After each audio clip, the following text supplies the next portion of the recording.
et bienvenue dans un nouveau vlog. On se retrouve aujourd'hui, je sais pas si vous avez vu la première vidéo où je vous parlais de notre road trip en France qu'on a prévu de faire d'ici quelques jours en camping-car. Si c'est pas encore fait, je vous laisse aller voir la vidéo parce que je vous parle du tracé et je vous montre aussi le matériel qu'on a acheté et qu'on va utiliser sur place. On avait même fait un test dans une balade, etc. Donc je vous laisse aller voir ça. Et là du coup on attaque le deuxième summer vlog et cette fois c'est les préparatifs pour partir en camping-car. Qu'est-ce qu'on va emmener, comment on va procéder, etc. Donc je vous laisse nous suivre dans cette petite vidéo. C'est parti. Si vous entendez Jules, c'est tout simplement parce qu'il a vu qu'on avait commencé à sortir des choses et ça lui donnait bien envie. Je vais en profiter pour vous montrer, alors on n'a pas encore tout fini hein, mais on a mis déjà quelques petites choses et vous pourrez retrouver dans un article en barre d'infos vraiment tout ce qu'on a pensé à prendre pour partir pour ces 15 jours en camping-car. Donc pour le côté un peu maison entre guillemets, on a pris de quoi faire la vaisselle. On a pris des sacs poubelles, alors on a pris des 20 litres pour pas que ça traîne trop longtemps volontairement. On a pris du cellophane et du papier aluminium pour les pique-niques et pour couvrir un peu ce qu'on aura ouvert et pas terminé. Et bien sûr j'ai pensé à prendre des torchons, que ce soit pour essuyer la vaisselle ou pour essuyer voilà, quand on a envie de passer un coup d'éponge et essuyer ensuite. D'ailleurs on va ajouter l'éponge mais on s'en sert encore là pour la fin de journée. Côté alimentaire j'ai pris vraiment des basiques mais j'ai acheté un gros pack de compotes, comme ça on n'a pas à se soucier des premiers goûters, on a ce qu'il faut. J'ai aussi des petits biscuits, pareil pour le premier apéro, des petits graissins, les enfants adorent. Et surtout on a pris de quoi faire les petits déj avec par exemple le jus d'orange pour Steph. Moi j'ai pris du beurre de cacahuète, avec Louise on aime beaucoup, du miel aussi pour mettre avec du fromage blanc et avec les céréales qu'on aime bien, c'est pour ça qu'on les a prises à l'avance. Et sinon j'ai pris des petites choses d'épicerie parce que même si on compte pas cuisiner beaucoup dans le camping-car vu qu'on va plutôt aller au restaurant, mais voilà, si on veut faire une salade de pâtes, une salade de riz, on aura ce qu'il faut. Donc j'ai pris un paquet de fusilli, du riz basmati et j'ai pris ce que j'avais à la maison en fait. J'ai pris du thon, des sardines, du maïs et puis après voilà, on ira acheter des petits produits frais comme des tomates, des radis, des choses comme ça. Vraiment c'est uniquement pour faire du basique. J'ai pris du sel, on va rajouter aussi de l'huile mais j'avais pas de tout petit contenant donc on va la rajouter après. Et je vous montrerai la suite un peu plus tard, mais voilà dans l'idée ce qu'on compte emmener. C'est un grand classique à la maison, généralement quand on prépare les affaires ou dans les jours qui précèdent, il y en a toujours un qui se fait mal. Jules vient de se prendre le coin de la table basse. Donc on espère que ça va aller, ça saigne un peu mais ça n'a pas l'air ouvert. Donc on va voir ça d'ici une petite demi-heure et j'essaye de le distraire. On a acheté des boîtes pour ranger en fait dans la soute du camping-car pour éviter que ce soit le souk. Donc on va en faire une pour le plein d'accessoires, d'objets, etc. Et une avec toutes les affaires de plage.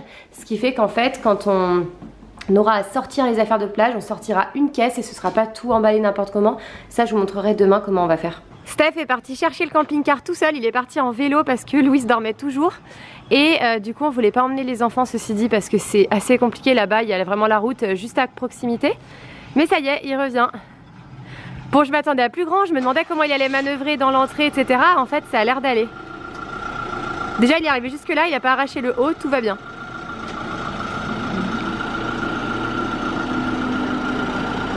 Il arrive en tenue de vélo, du coup.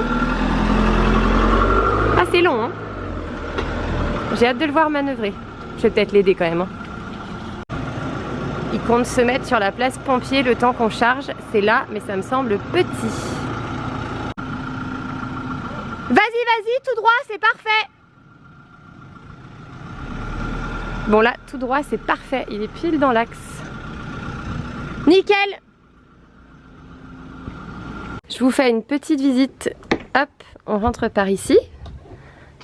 Ce qui est top, c'est que là, on va pouvoir ranger les petites choses dont on aura besoin quand on est à l'extérieur.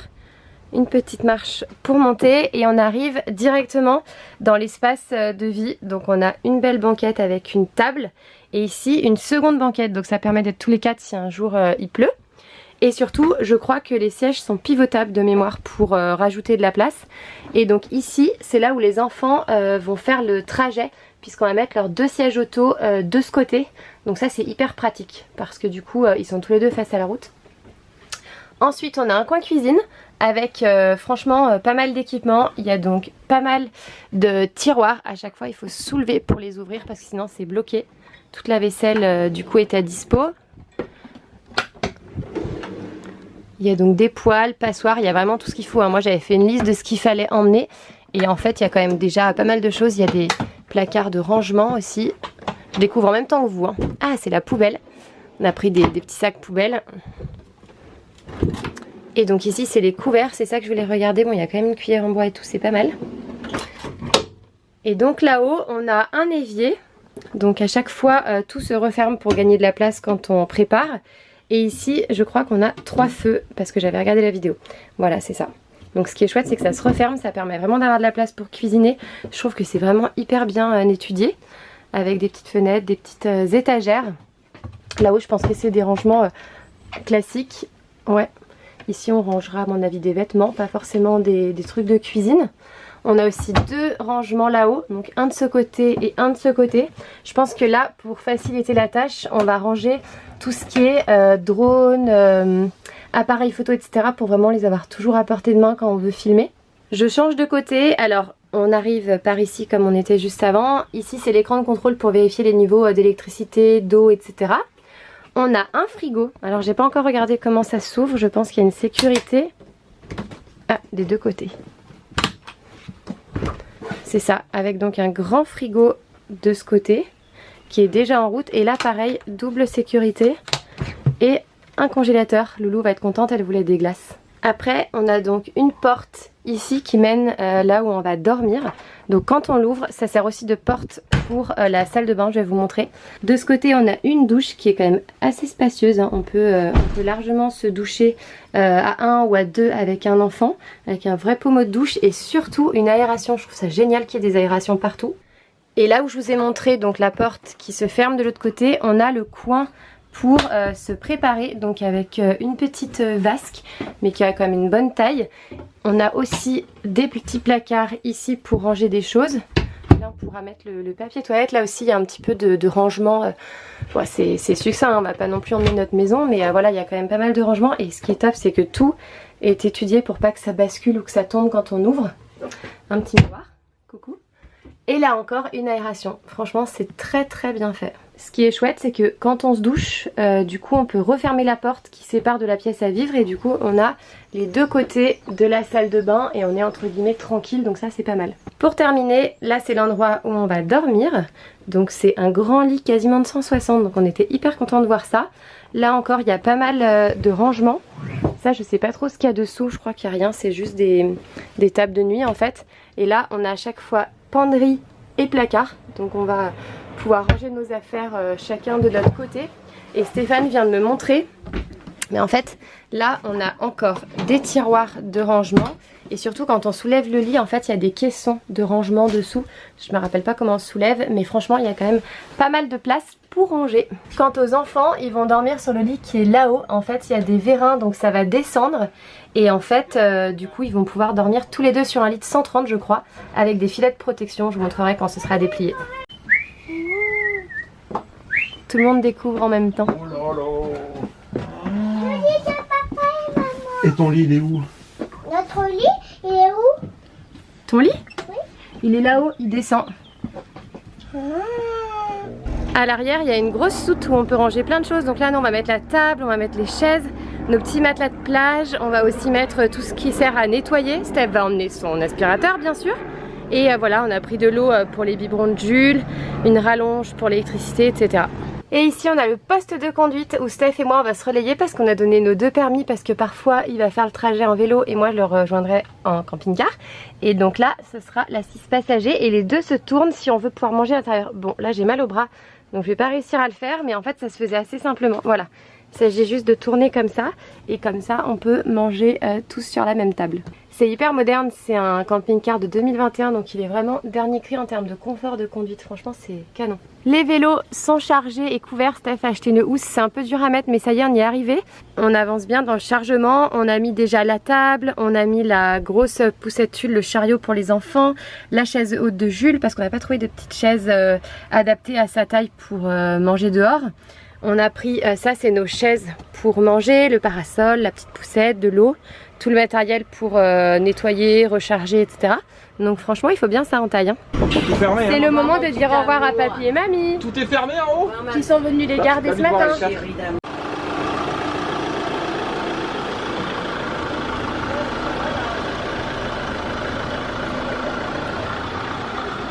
Maman, ça va de ce côté?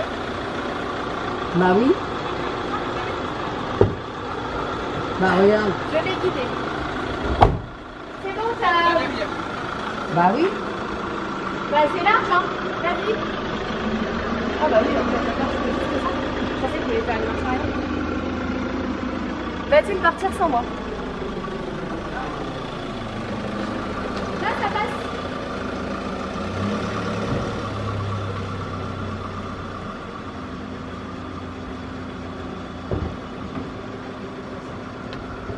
En route les enfants, t'es contente ma loulou? Ça va mieux? Fatigué hein. Allez, c'est parti. Et Juju, au revoir Juju. Il est beau. Juju est face à la route pour la première fois, je crois que ça l'intrigue. Il regarde ce qui se passe. Ça fait trop bizarre de rouler dans notre maison quoi. Nous voilà partis. Bon, premier fail, on pensait partir vers midi. En vrai, il est 14 h, c'était quand même assez long de tout charger, de tout préparer, de tout mettre chaque chose à sa place. Mais bon, l'avantage c'est que là, on n'a plus rien à défaire. Là, on est en route, on part en direction du Verdon. On a eu notre première déconvenue parce que les sièges auto des enfants, il y avait seulement celui de Louise qui passait, celui de Jules ne passait pas. Donc on a dû en mettre un autre que mon papa est allé nous chercher. Et là, ça y est, on est tous chargés. On file, on devrait arriver, je pense, d'ici 2 petites heures parce qu'on va s'arrêter pour manger. On a pris le repas du coup. Premier repas, on s'arrête, on a remis la table et on va manger ici sur la route du Verdon. On fait juste un petit stop.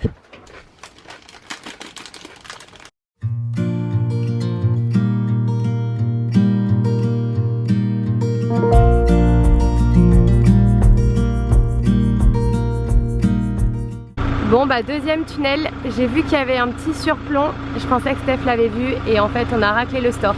Bon, la caution on la récupérera pas hein, je pense, qu'on se le dise. C'est hyper dur à conduire. On commence à voir apparaître les jolis lacs. On va aller au lac de Castillon pour commencer. On s'est arrêté au barrage du lac de Castillon. C'est impressionnant. Premier stop, bon c'est épique hein. Franchement on a mis un temps de parcours assez long pour arriver jusqu'au Verdon. Mais là ça y est, on va aller se baigner un petit peu dans le lac de Castillon et après on partira en direction du lac de Sainte-Croix. Juju n'a pas été suffisamment patient pour mettre son maillot de bain, il est parti en couche à la flotte. Avec la tétine. Avec la tétine. Bon j'espère qu'on la perd pas.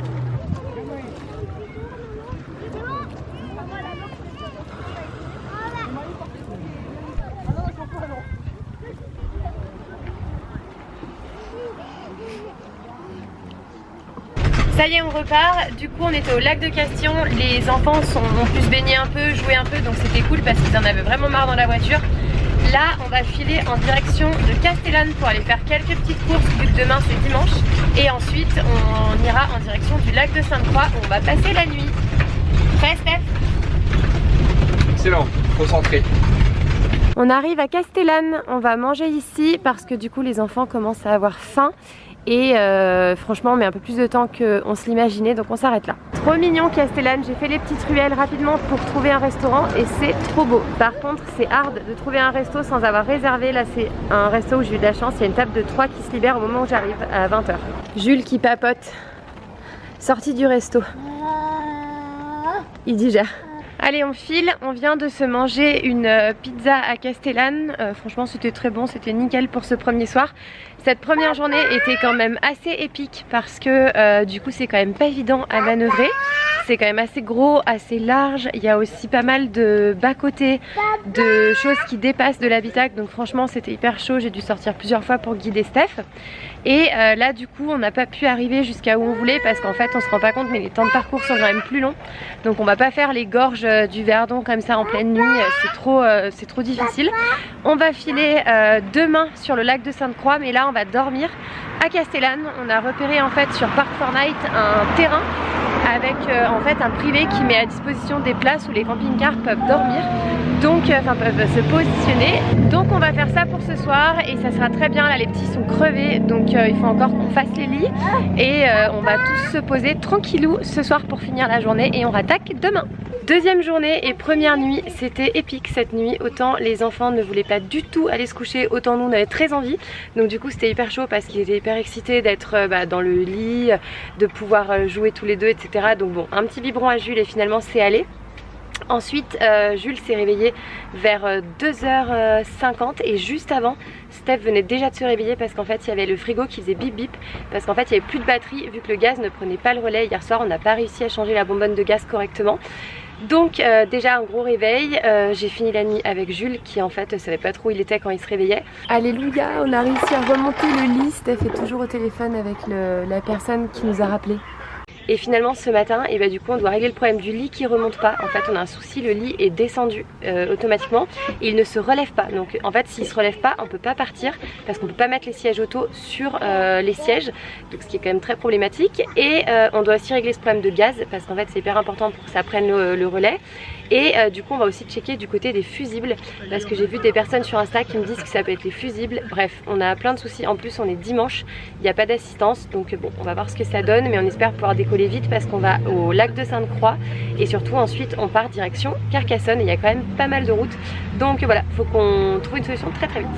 Étant dimanche, je peux vous dire qu'on se voyait rester ici jusqu'à demain matin et on aurait eu bien les boules, donc franchement trop contente de voir ce lit être remonté et le frigo refonctionner. Et franchement merci Instagram parce que j'ai posté une petite story hier sur mon compte Maudinette et il y a une personne qui m'a donné un numéro de téléphone pour l'assistance 7/7 de la marque du camping-car, pas du loueur parce qu'on n'avait pas pris l'assistance 7/7 24/24, mais du coup voilà, tout refonctionne et ça fait trop du bien. On va pouvoir s'installer pour le petit déj du coup. Regarde, maman, pour mettre les couches. L'étape des premières douches est faite, les deux sont lavés. Bon, il n'y a pas beaucoup de débit et du coup l'espace c'est quand même assez restreint, donc c'est pas aussi facile qu'à la maison, mais on s'en est sorti. J'avais pensé à prendre le tapis de bain pour pas glisser après, donc ça c'est cool. Et là on va se doucher à notre tour, on remplit les cuves d'eau et on vidange et après on file. C'est parti pour une petite recharge en eau et le vidage des caissettes. C'est la partie moins glam, mais bon, il faut le faire. Grosse bonne nouvelle, ça y est, on est reparti. On a pu régler tous les soucis grâce à une fille sur Instagram qui m'a donné le numéro de téléphone de l'assistance 7/7 24/24 de la marque du camping-car. Du coup j'ai appelé, j'ai laissé un message sans grande conviction et en fait 10 minutes après ils ont rappelé et du coup j'ai passé Steph qui leur a expliqué le souci pour le gaz, pour le lit, pour le frigo, et en fait en 15 minutes tout était solutionné et c'était une histoire de capteur. Donc voilà, on n'aurait pas trouvé tout seul, on n'aurait pas trouvé sur internet, donc grand merci à elle. Et surtout on est trop content parce qu'on peut repartir et on ne perd pas une journée parce que vu qu'on était dimanche, ben voilà, il n'y avait rien comme assistance à appeler.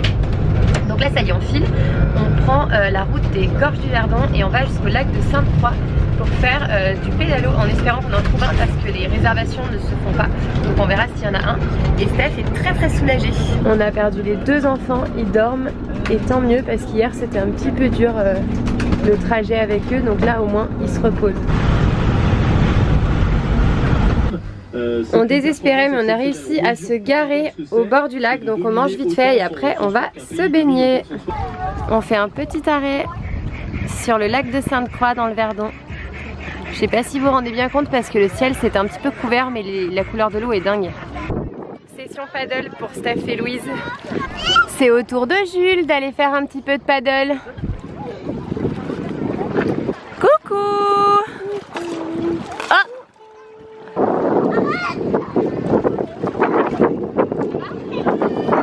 I get so caught up in the middle, thinking of drowning in those blue eyes. I'm losing sight 'cause I am falling, I'm so deep down. Bon, c'était cool, on s'est bien baigné au lac de Sainte-Croix, elle était très bonne contrairement à hier au lac de Castillon, et en plus bah, forcément la couleur d'eau est tellement belle. Malheureusement on n'a pas pu faire de pédalo parce qu'en fait il y avait à chaque fois 25-35 personnes qui attendaient devant chaque spot, donc en plus Louise ne voulant pas en faire, on s'est dit bon bah c'est pas grave pour cette fois. Du coup là on en profite qu'il soit fatigué, on part en direction de Carcassonne, ça fait une grosse trotte. On verra si on y arrive d'ici ce soir, c'est pas gagné, le GPS dit à peu près 4 heures de route. Steph en rigolant dit 5h30, mais en fait on rigole à moitié parce qu'entre les imprévus, entre les petits qui en ont marre, le repas, etc., je sais pas vraiment quand on va arriver et même si on va dormir là-bas ou pas. Louise et Jules, on les a déjà perdus. Loulou elle a une position pour dormir assez rocambolesque. Ça y est, on entre sur l'autoroute pour la première fois, ça va nous changer des gorges où on a été ultra vigilant tout le temps. Nouveau couac, la voiture marque, enfin le camping-car marque AdBlue nécessaire. Depuis à peu près 100-150 km, mais on trouvait pas de station ouverte vu qu'on est dimanche. Et là on vient de s'arrêter sur l'autoroute dans un Total et il n'y a pas d'AdBlue, donc on va devoir aller jusqu'à la prochaine heure. Les petits canaillous sont réveillés, c'est la petite pause bretzel. On va s'arrêter manger d'ici 1 heure, mais du coup ça leur fait un petit encas. Bonne nouvelle, Steph a trouvé de l'AdBlue. C'était un petit peu le dernier recours parce qu'après on savait pas trop ce qu'on allait trouver. 20 € alors que l'autre fois j'ai payé moins de 10 €. À la base c'était pour pas perdre trop de temps, on se fait une petite pause courte paille, mais finalement on a mis 3 plombes à être servis. Mais ça y est, on mange. Coucou.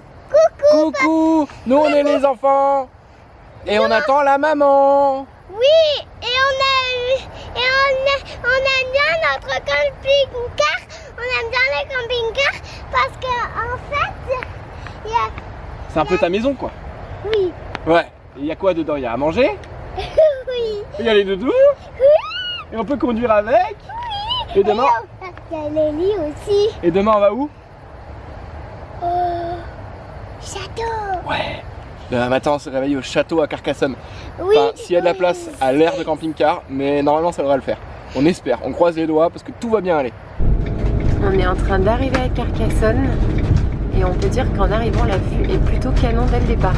Finalement c'était complet, mais heureusement j'avais trouvé un backup tout à l'heure dans la voiture. On vient de poser le camping-car et là je vais aller transférer les enfants dans leur lit et dodo.